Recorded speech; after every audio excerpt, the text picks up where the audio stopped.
¿Explotará pronto la crisis de la deuda?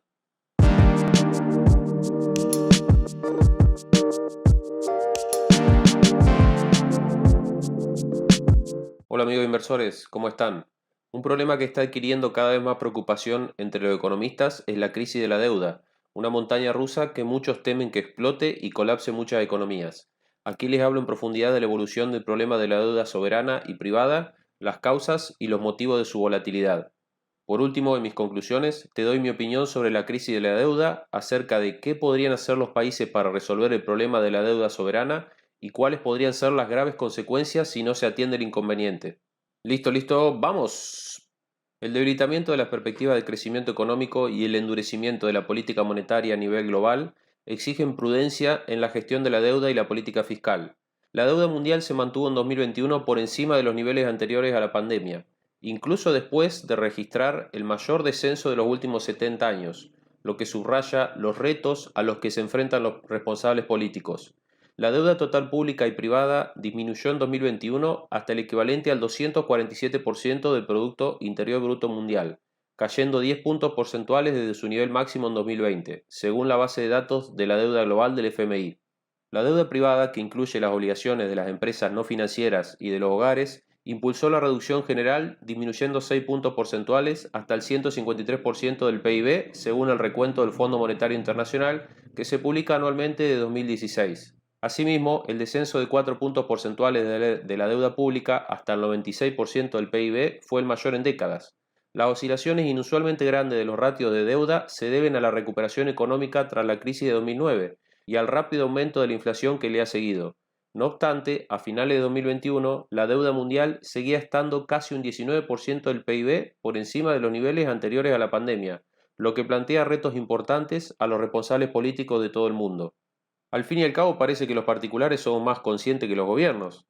¿Crees que existe un problema de la deuda soberana? Déjame tu comentario. Sin embargo, la dinámica de la deuda varía significativamente entre los distintos grupos de países. La caída de la deuda fue mayor en las economías avanzadas, donde tanto la deuda privada como la pública cayeron un 5% del PIB en 2021, revirtiendo casi un tercio del aumento registrado en 2020. En los mercados emergentes, excluida China, la caída de los ratios de deuda en 2021 fue equivalente a casi el 60% del aumento de 2020, y la deuda privada cayó más que la pública. En cambio, en los países en desarrollo de renta baja, los ratios de deuda total siguieron aumentando en 2021, impulsados por el incremento de la deuda privada. Por otra parte, varios factores explican estos movimientos inusualmente grandes de la deuda privada y pública en todo el mundo. El primero es las grandes fluctuaciones del crecimiento económico. La recesión económica al inicio de la pandemia contribuyó a una caída pronunciada del PIB, que se reflejó en el fuerte aumento de los ratios deuda-PIB en 2020. A medida que las economías fueron superando lo peor de la pandemia, el fuerte repunte de los PIB contribuyó a la caída de los ratios de deuda en 2021.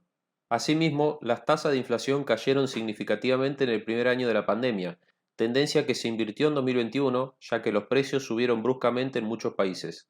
Si hay inflación, dado que los ingresos y gastos del Estado tienden a seguir el aumento de los precios, si no se aumenta el endeudamiento dentro de un periodo de crecimiento de la inflación, la relación deuda-PBI tiende a mantenerse estable. Por otro lado, la inflación disminuye el valor real de la deuda, pues si bien su valor nominal es el mismo, esta vale mucho menos en términos reales. ¿Te suscribiste? Aprendamos sobre finanzas, no seas aburrido. Durante 2020 y 2021, la actividad económica y la inflación se movieron juntas. La inflación cayó y luego subió con la producción. Estos factores trajeron grandes oscilaciones en el PIB que contribuyeron a los cambios en los ratios de deuda. La volatilidad de las condiciones económicas también tuvo un impacto considerable en la dinámica de la deuda a través de los presupuestos.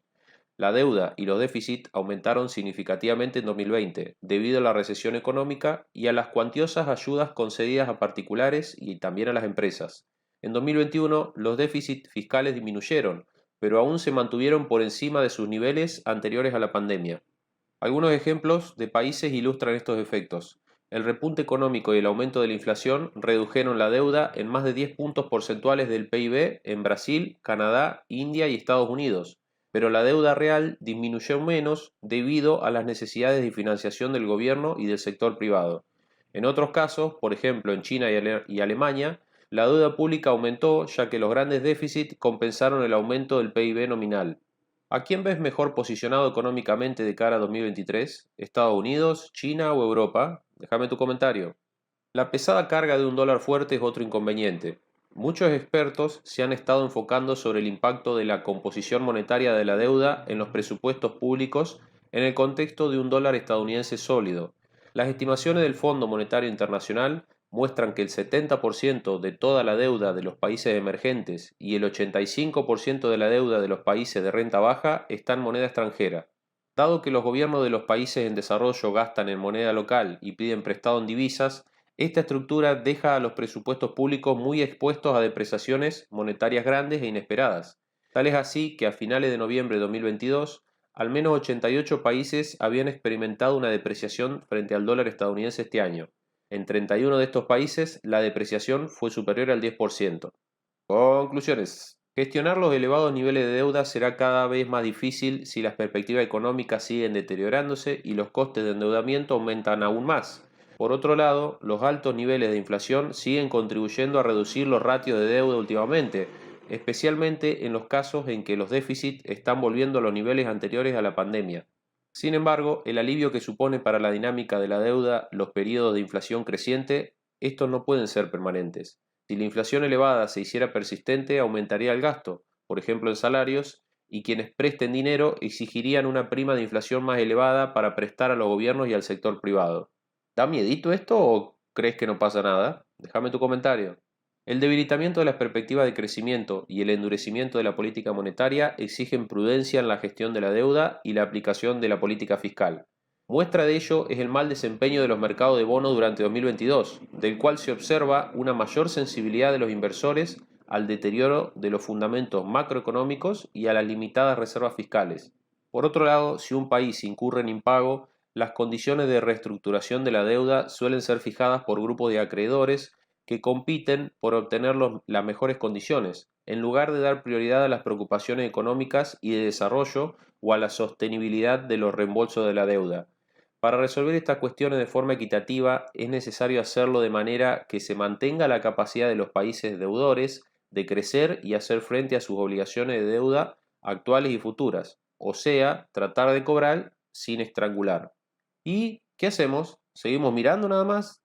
Los gobiernos deberían adoptar estrategias fiscales que ayuden a reducir las presiones inflacionistas y las vulnerabilidades de la deuda, entre otras cosas, conteniendo el crecimiento del gasto y protegiendo al mismo tiempo las áreas prioritarias, incluido el apoyo a los más afectados por la crisis del costo de vida. Esto también facilitaría la labor de los bancos centrales y permitiría subida de los tipos de interés menores de las que se producirían en otras circunstancias. En tiempos de turbulencias y agitación, la confianza en la estabilidad a largo plazo es un bien preciado. Con la fuerte subida de los tipos de interés, la crisis de la deuda está ejerciendo una enorme presión sobre las finanzas públicas, especialmente en los países en desarrollo que necesitan invertir en educación, sanidad y con economías que deben adaptarse al cambio climático. Hablando de ello, también es cierto que la deuda no puede ni debe convertirse en un obstáculo para alcanzar la agenda de transición climática que el mundo necesita desesperadamente. El financiamiento de la deuda es crucial para crecer como país, pero los niveles de crecimiento insostenibles perjudican el desarrollo económico y a los pobres. La deuda puede ser una herramienta útil si es transparente, se gestiona bien y se usa en el contexto de una política de crecimiento creíble. Sin embargo, con frecuencia este no es el caso. Un alto nivel de deuda pública puede frenar la inversión privada, aumentar la presión fiscal, reducir el gasto social y limitar la capacidad gubernamental de implementar reformas. Invertir sin saber es regalarle el dinero a las ballenas. Así que ármate de fundamentos suscribiéndote a mi canal.